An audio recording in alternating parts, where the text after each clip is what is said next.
Assalamualaikum warahmatullahi wabarakatuh. Perkenalkan, nama saya Zaki Arafala dari Program Studi Ilmu Keperawatan dengan NIM 2451701001114 dari kelas 2 reguler 3. Kali ini saya akan memberikan salah satu contoh gerakan dalam aktivitas sehari-hari dan penjelasan yang terdiri atas otot-otot yang terlibat, sendi-sendi yang terlibat, dan tulang-tulang yang terlibat dalam gerakan tersebut. Pada kali ini saya memberikan contoh gerakan naik tangga. Berikut adalah salah satu cuplikannya.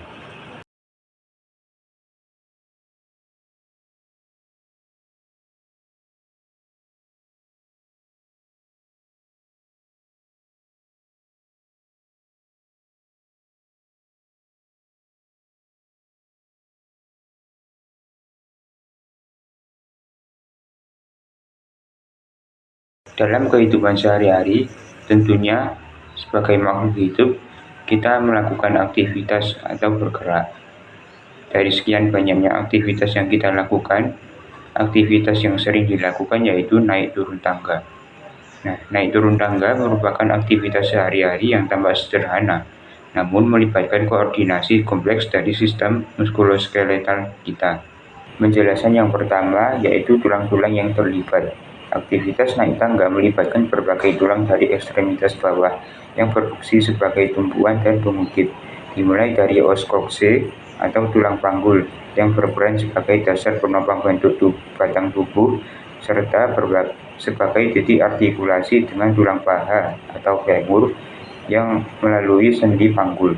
Femur merupakan tulang panjang dan kuat yang bertransfer gaya dari batang tubuh ke tungkai bawah. Di depan lutut terdapat patella atau tempurung lutut yang melindungi sendi lutut dan meningkatkan efisiensi kerja otot quadriceps. Di bawahnya ada tibia dan fibula yang menjadi struktur utama tungkai bawah yang menyalurkan gaya ke pergelangan kaki. Terakhir, tulang-tulang kaki seperti talus, calcaneus, metatarsal, dan phalanges berfungsi sebagai dasar yang mendistribusikan beban dan memungkinkan gerak dorongan ke atas. Semua tulang ini bekerja secara sinergis dalam satu rangkaian biomekanik yang memungkinkan tubuh naik dari satu tangga ke tangga berikutnya. Penjelasan yang kedua yaitu otot-otot yang terlibat. Gerakan naik tangga memerlukan kerja aktif dari sejumlah otot utama pada tungkai bawah dan panggul. Salah satu otot yang paling dominan adalah gluteus maximus yang berfungsi dalam ekstensi sendi pinggul panggul untuk mengangkat tubuh ke atas. Otot ini bekerja secara sinergis dengan hamstring yang terdiri dari biceps femoris, semitendinosus, dan semimembranosus dalam mengontrol gerakan panggul dan menjaga stabilitas selama langkah. Quadriceps femoris, terutama komponen rectus femoris, sangat aktif dalam melakukan ekstensi lutut saat kaki menapak di tangga berikutnya. Selain itu, iliopsoas sangat penting untuk mengangkat paha, fleksi pinggul saat melangkah.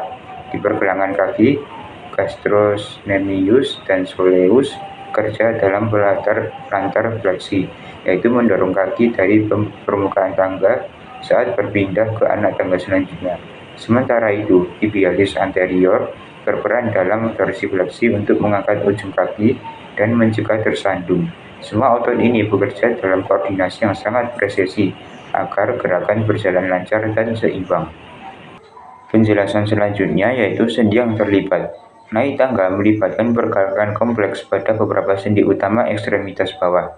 Pada bagian atas, sendi panggul atau articulatio coccyx yang merupakan sendi bola dan soket memungkinkan gerakan fleksi dan ekstensi saat tungkai diangkat dan mendorong tubuh ke atas. Selanjutnya yaitu sendi lutut articulatio genus yang merupakan sebuah sendi engsel mengalami fleksi saat kaki diangkat dan kemudian ekstensi saat kaki menapak pada anak tangga. Peran penting lainnya dimainkan oleh sendi pergelangan kaki atau articulatio talocruralis yang juga merupakan sendi engsel dan memungkinkan gerakan dorsifleksi pada saat mengangkat ujung kaki serta plantar fleksi saat mendorong tubuh ke atas. Selain itu, sendi metatarsofalangeal di kaki dalam mendorong akhir langkah dan membantu menjaga keseimbangan. Semua sendi ini membutuhkan mobilitas dan stabilitas yang baik, serta didukung oleh sistem ligamen dan otot sekitar agar tidak mengalami cedera akibat beban berulang saat naik tangga. Penjelasan berikutnya yaitu tentang koordinasi gerak. Aktivitas naik tangga memerlukan koordinasi kompleks antara sistem saraf pusat dan sistem muskuloskeletal. Gerakan dimulai dengan aktivasi korteks motorik yang mengirimkan sinyal ke otot-otot melalui medula spinalis. Proses ini melibatkan perencanaan motorik yang presisi, pengaturan keseimbangan oleh cerebellum, dan penyesuaian postural oleh sistem vestibular dan proprioseptif. Saat satu kaki mengangkat untuk melangkah ke anak tangga berikutnya, otot-otot flexor pinggul seperti iliopsoas aktif diikuti oleh kontraksi dari quadriceps untuk meluruskan lutut. Saat secara bersamaan, kaki penopang melakukan dorongan dengan bantuan gluteus maximus dan gastrocnemius yang bekerja mengangkat tubuh ke atas. Gerakan ini harus terjadi secara sinkron, disertai pengaturan beban tubuh agar tetap berada dalam garis tengah untuk menjaga keseimbangan. Bahkan pergelangan kaki dan jari-jari kaki ikut aktif, menyesuaikan tekanan dan posisi, menunjukkan bahwa naik tangga bukan hanya gerak lokal, tetapi gerakan terpadu seluruh tubuh bagian bawah dengan kontrol neurologis yang tinggi. Penjelasan selanjutnya yaitu tentang implikasi klinis. Dari sisi klinis, naik tangga merupakan aktivitas fungsional yang kerap digunakan untuk menilai kapasitas fisik, kekuatan otot, serta stabilitas sendi pada pasien dalam rehabilitasi ortopedi maupun neurologis. Namun, gerakan ini juga dapat memperberat kondisi pada individu dengan kelemahan otot, gangguan propriosepsi, atau masalah struktural sendi. Salah satu keluhan umum yang muncul adalah patellofemoral pain syndrome atau PFPS, yaitu nyeri di sekitar lutut akibat tekanan berlebih pada sendi patellofemoral selama fleksion atau ekstension lutut yang berulang. Selain itu, kelemahan otot gluteus dapat menyebabkan kompensasi pada otot paha dan betis yang berujung pada gangguan biomekanik seperti valgus dinamis atau nyeri punggung bawah. Oleh karena itu, penting untuk melakukan latihan penguatan otot inti, core, dan otot penopang panggul, serta melatih keseimbangan agar gerakan naik tangga tidak menjadi sumber cedera, terutama pada populasi lansia atau pasien pasca operasi. Sekian penjelasan dari saya. Mohon maaf atas kekurangan ataupun kelebihannya.